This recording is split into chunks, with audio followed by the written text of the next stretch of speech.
Você já ouviu falar sobre terapias integrativas? No Baita Papo Entrevista dessa semana, eu converso com um psicanalista que vai explicar aí por que essas terapias auxiliam tanto na depressão, na ansiedade, no estresse, além de outras doenças e também de dores que você pode sentir.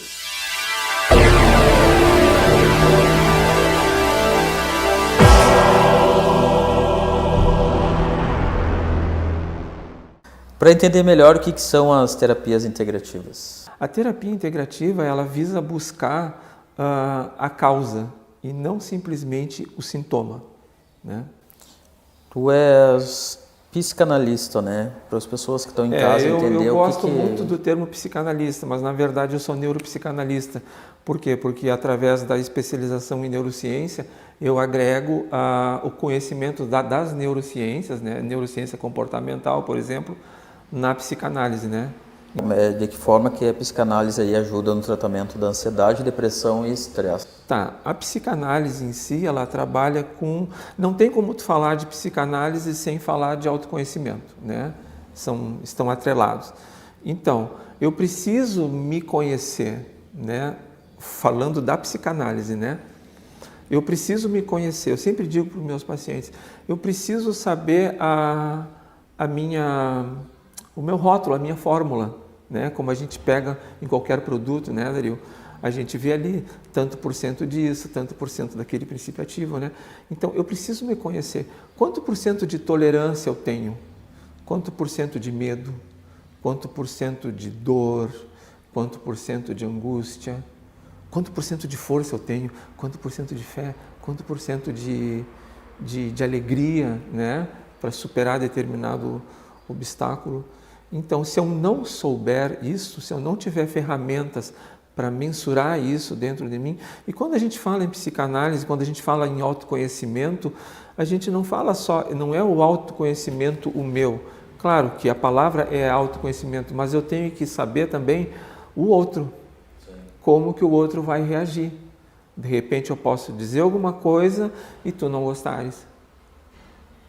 E aí eu posso me sentir culpado, eu posso me sentir frustrado com isso, entendeu? Aí tu pode contra-atacar dizendo alguma coisa que eu também, né, não vou saber reagir, mas foi a partir de um despreparo meu, né, de não saber, não necessariamente se colocar no lugar do outro, né, que a gente fala muito em empatia, né, porque neurologicamente não tem como eu me colocar no lugar do outro, né? Uma pessoa que perdeu a mãe, por exemplo, um luto, né?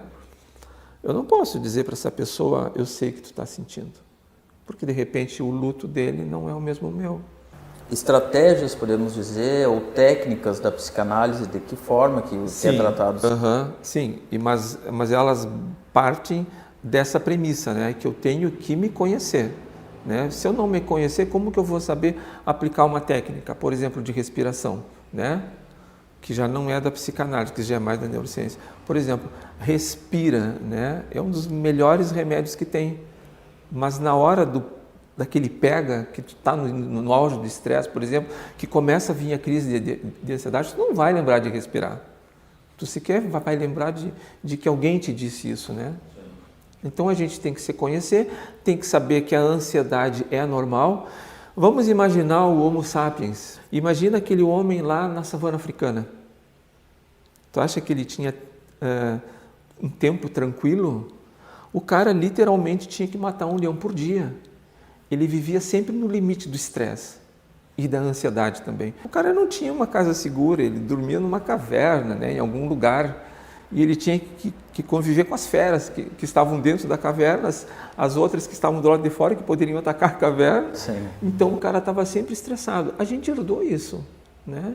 Existem áreas do nosso cérebro que são muito primitivas ainda. Então a pessoa tem que entender que ansiedade é normal, que medo é normal. A gente é filho do medo, poxa. A gente não estaria aqui se alguém lá atrás não sentisse medo. Alguém sentiu medo, alguém se preservou, essa pessoa cresceu, teve filhos, né? E assim sucessivamente, e até chegar nos dias de hoje. Uma pessoa que não teve medo, eu não tenho medo de nada, talvez tenha morrido cedo. Né? Então a gente tem que entender que tudo isso faz parte. Né? Agora, o que eu preciso dentro do autoconhecimento é saber como que eu lido com isso. O meu medo não pode virar pânico. Eu tenho medo de sair, por exemplo, de casa e ir na farmácia 3 horas da madrugada, se eu tiver que ir a pé, né? Se eu moro perto da farmácia. A cada esquina que eu dobro, eu vou ter medo de ser assaltado, né? Sim, o medo faz parte do ser humano. O medo faz parte. Agora, o que eu não posso é ter medo de sair de casa 3 horas da tarde. Olhar para a casa da frente, ver que o vizinho está olhando para mim e já começar com as paranoias. Ele está olhando para cá, ele está falando de mim, tu entendeu? Isso já está puxando muito para o pânico, né? Pânico é aquela pessoa que já não sai de casa mais. É normal eu ter raiva? É normal eu ter raiva. Eu tenho que saber o limite da minha raiva. A minha raiva ela não pode se transformar, por exemplo, em ódio. Pode ver, a palavra ódio é mais forte, né? Quando a gente fala ódio, tem uma carga que é muito maior do que simplesmente a palavra raiva, né? Eu sempre digo esse exemplo também para os pacientes. Uma vez eu tinha que ir no mercado comprar ração para os cachorros. Tenho 6 cachorros, né? Ali do consultório até o Big são 7 sinaleiras, são 7 semáforos. Cada um que eu chegava fechado, conversando pelos correios, né? A cada semáforo eu tinha um ataquezinho de raiva. Mas passou, tá, gente? Aquilo foi lá atrás. Abria o sinal, passava. Aí depois chegava de novo, Banco do Brasil, e assim sucessivamente, sabe? Até o Big, porque eu achava que ia chegar atrasado lá. Tá, cheguei, comprei a ração, ok, voltei para a clínica, deixei a ração lá. O que seria o descontrole dessa raiva? Por exemplo, eu ter comprado a ração, chegado na clínica, soltado o saco de ração, pego um galãozinho de gasolina, voltado na sinaleira e lá e botar fogo na sinaleira. É a raiva que eu não controlo, né? É aquilo que tende a se perpetuar. E a gente vê hoje, eu vejo muito isso em pacientes, assim, ó, pessoas que brigaram com a família, né, e sentem um ódio mortal até hoje. Nunca mais falou com o irmão, nunca mais falou com o pai, nunca mais falou com o cunhado, por conta de coisas lá do passado. Ou seja, as pessoas ainda continuam presas ao passado. Então, quem que elas estão prejudicando? Elas mesmas. Daí vem essas doenças, porque isso são doenças, né? O estresse é uma doença moderna, né? Mas que tem origem muito antiga. A ansiedade, a depressão. Aquele homem que eu te falei lá atrás, né? De 100 mil anos atrás, tu acha que ele ia ter, por exemplo, déficit de atenção? Não, o cara estava sempre ligado, ele poderia ser atacado a qualquer hora. Déficit de atenção é uma coisa moderna, né? Pesquisando um pouco sobre a tua área de atuação, né, algumas coisas me chamaram bastante atenção, né, como a hipnose clínica, né? Para que serve a hipnose? Para combater coisas que a medicina não tratava. Por quê? Porque a hipnose ela mexe com sugestão, né? Então é um estado alterado de consciência, né? A gente separa aqui na hipnose, eu vou separar agora para continuar falando, a hipnose clínica da hipnose, por exemplo, de palco, né? Que a gente chama hipnose circense, né? Que é aquela feita em show, entendeu? A gente faz um teste com a plateia, né? Por exemplo, junta os dedos, vira. Quando faz isso aqui, já existe uma tendência natural a não separar, mas a pessoa já começa a sugestionar, né? Nossa, meus dedos realmente estão colados, né? E o cara fala lá na frente, quanto mais tu puxa, menos tu consegue descolar. E a pessoa vai se sugestionando com isso. Isso é hipnose de palco, né? É hipnose que tem uma curta duração. A pessoa não vai ficar com os dedos colados sempre. Daqui um pouquinho ela vai conseguir descolar. Aí no momento que ela sobe no palco, que dão para ela cebola e dizem, olha que gostosa essa pera, essa maçã, ela não vai ficar toda a vida sentindo gosto de maçã numa cebola, por exemplo. Daqui um pouquinho vai cair a ficha, né? Ah, que coisa horrível isso aqui, né? A hipnose clínica, que no consultório também é chamado de hipnoterapia, né? Essa hipnoterapia, ela serve para uma porção de coisas. É mais fácil tu me perguntar para o que não serve. Para, por exemplo, a pessoa que quer deixar de fumar, né? A pessoa com obesidade mórbida, Iridologia, né? O que se trata? Achei bem interessante esse termo e desconhecia. Eu gostaria que tu comentasse um pouco. Tá, a gente vai falar aqui de muitas coisas que são consideradas pseudociências. Não porque não tem uma comprovação científica, elas simplesmente não contemplam todos aqueles quesitos para terem uma publicação oficial, digamos, né? Toda pessoa que não consegue alugar uma casa hoje, ela é um péssimo inquilino? Não necessariamente, né? Eu posso ser um bom inquilino, mas eu não tenho, por algum motivo, os 2 fiadores, cada um com 2 imóveis no seu nome, tu entendeu? Aquele depósito calção. Então eu vou ter uma dificuldade para alugar um imóvel. Isso não quer dizer que eu seja um mau pagador. Eu só não estou nesse momento preenchendo todos os requisitos, né? Sim. Então é mais ou menos assim. Tudo aquilo que não preenche todos os requisitos para a ciência, né? Tipo, olha, isso aqui tem vários estudos, a gente já sabe que várias pessoas se sentiram bem com isso, existe estudos de caso, comprovação, mas ainda falta alguns quesitos, né? Para ser validado, sabe? Para ser chancelado, né? Pela ciência. Então, a iridologia, o reiki, basicamente, grande parte das terapias integrativas, elas estão nesse caminho, né? Elas estão buscando cada vez mais serem reconhecidas, né? Através de vários estudos, e não são poucos que precisam, né? Muitas delas já têm horrores de estudos, e a iridologia é uma dessas. O que seria, então, a iridologia? A gente tem aqui a pupila, né? Que é a partezinha central do olho, e tem aquela coroa ao redor, né? Que a minha é castanha, a tua também. Se a gente olhar com uma lupa ou com uma câmera específica, que seria o meu aparelho, né? Eu tenho um iriscópio, o que a gente vai observar ali? Algumas fissuras ou algumas manchas na íris. Se a gente olhar a tua íris hoje, daqui a uma semana, daqui a um mês, ela pode sofrer uma alteração conforme o teu estado. E a gente não fala só de coisas físicas. Aparece ali, sim, manifestações físicas, né? Uma inflamação, um intestino preso, né? Alguma coisa assim aparece. Mas também aparecem coisas emocionais. Por exemplo, tristeza, carência. Nesse mapa da íris, digamos, tem 46 áreas, tá? Eu vou te dar um exemplo de uma só. A área número 1 ali é carências, por exemplo. Aí eu olho lá, se naquela área da carência a pessoa tem uma manchinha, eu consigo saber que aquela pessoa teve excesso de atenção na infância. Mas se existe ali uma fenda, né, e é literalmente uma fenda, né, a gente observa na fibra, ela abre um pouquinho assim, aquela pessoa teve carência, né, de afetividade. Pela íris, então, a gente consegue ter esse diagnóstico. E eu te dei apenas um exemplo, né? A gente tem mais 45 coisas que tu pode diagnosticar ali na parte comportamental, né? Que eu estou falando de uma, né? Mas tem a outra parte que são das doenças, né? As doenças crônicas, doenças degenerativas, que aí é um outro mapa, entendeu? Mas eu uso a mesma íris. Perfeito. Eu uso a mesma foto, digamos, né? E é interessante, né, essa muito questão interessante, só que eu não uso ela para diagnosticar nada, né? Eu apenas dou uma dica para a pessoa, né? Porque eu não sou médico, eu não posso diagnosticar. Então eu vou dar uma dica, vou dizer, olha, pelo que eu estou vendo aqui, se tu seguir nesse caminho, né, tu vai ter tais e tais problemas, entendeu?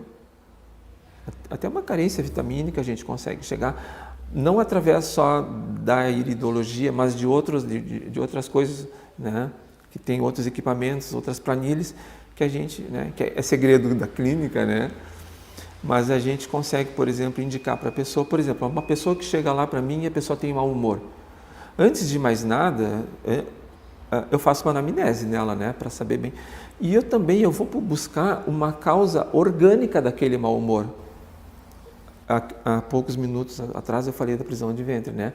Por exemplo, a pessoa pode ter sim uma prisão de ventre e achar que aquilo é normal, e hoje ela está mais estressada do que o normal. Aquilo tem a ver com a prisão de ventre dela, às vezes até com vermes, sabe? E são várias coisas que tu tem que mapear antes, né? De dizer para a pessoa, olha, tu está com isso, né? Ou provavelmente não, tu está entrando numa depressão. Não, calma, né? E a gente não está falando aqui que depressão não precisa de medicamento. Nos casos severos precisa sim, precisa o acompanhamento do psiquiatra, né? Do médico psiquiatra. Só que nos casos mais brandos, no começo da depressão, a pessoa não reconhece, sabe? Ela não consegue reconhecer que ela está entrando num estado depressivo. E basicamente tu trata ali, né? Depressão no começo, ansiedade no começo, tu consegue tratar. Mas quem de nós procura quando a desarmonia é muito pouca, né? A gente não procura. A gente deixa chegar a coisa, como dizem aí fora, né? No talo, né? Pra gente buscar ajuda. Pra gente finalizar então o Baita Papo Entrevista, quando que a pessoa procura um terapeuta aí que faz essas terapias integrativas? Tá. Sem saber, eu comecei a responder nessa última resposta, né? Quando a gente sentir qualquer desarmonia, não deixa crescer, não deixa evoluir. Por exemplo, a nossa cultura aqui tem muito disso, né? Que quem está escutando em casa vai perceber. O filho está assim hoje, não é frescura, né? São termos usados aqui, né? É bobagem, isso vai passar, isso é falta de trabalho, é falta do que fazer. A maneira como eu reajo a algum estímulo externo não quer dizer que todos vão reagir assim, né? Eu, pai, posso ter enfrentado muito bem alguma questão na minha vida, que agora o meu filho está manifestando, e eu digo, nossa, quando eu tinha a idade dele, para mim isso nunca foi problema, né? Eu tirei de letra. Mas para ele pode ser um problema, entendeu? Por várias questões. Para o meu filho pode ser um problema. Na empresa também, para o meu empregado, ele pode ter uma extrema dificuldade de fazer aquela tarefa. Não, mas se eu aprendi, ele pode fazer também, né? E não é assim, a gente tem que... isso tem muito a ver com aquela outra questão também, né? De tentar imaginar como que é para o outro, né? Não se colocar no lugar do outro, mas tentar aceitar que o outro também tem as limitações, né? Nem todos vão conseguir ter a mesma performance na vida, né? Nem todos vão conseguir ter o mesmo desempenho. Então, enquanto pais, quando a gente observar que o nosso filho está com alguma dificuldade, está mais triste, está mais recluso no quarto, sabe? Não quer conversar, não quer interagir com a família, esse é um momento de encaminhá-lo, né? Para alguma ajuda. E quando eu senti alguma coisa, quando eu adulto, né, eu pai senti que a coisa, sabe, não está dando certo e eu esperar o dia seguinte, o dia seguinte passou, né? No dia seguinte passou, tudo bem. Não, mas eu tenho que prestar atenção. Espera aí, o que será que eu tive ontem, né?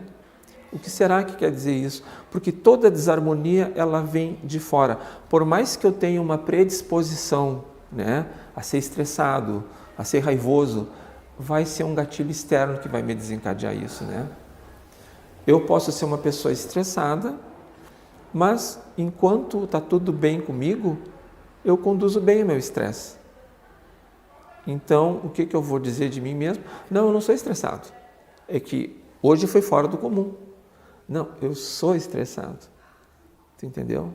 Só que eu consigo manter aquilo num nível aceitável. Mas eu sou. Então, o que aconteceu hoje? Não, hoje aconteceu aquela pessoa que me tirou do sério. Só por isso me estressei. Não, na verdade aquela pessoa veio me mostrar Sim. algo que eu tenho, né, e que precisa de uma atenção. Mas por que não surgiu antes? Porque não tinha o gatilho certo, né? Digamos assim.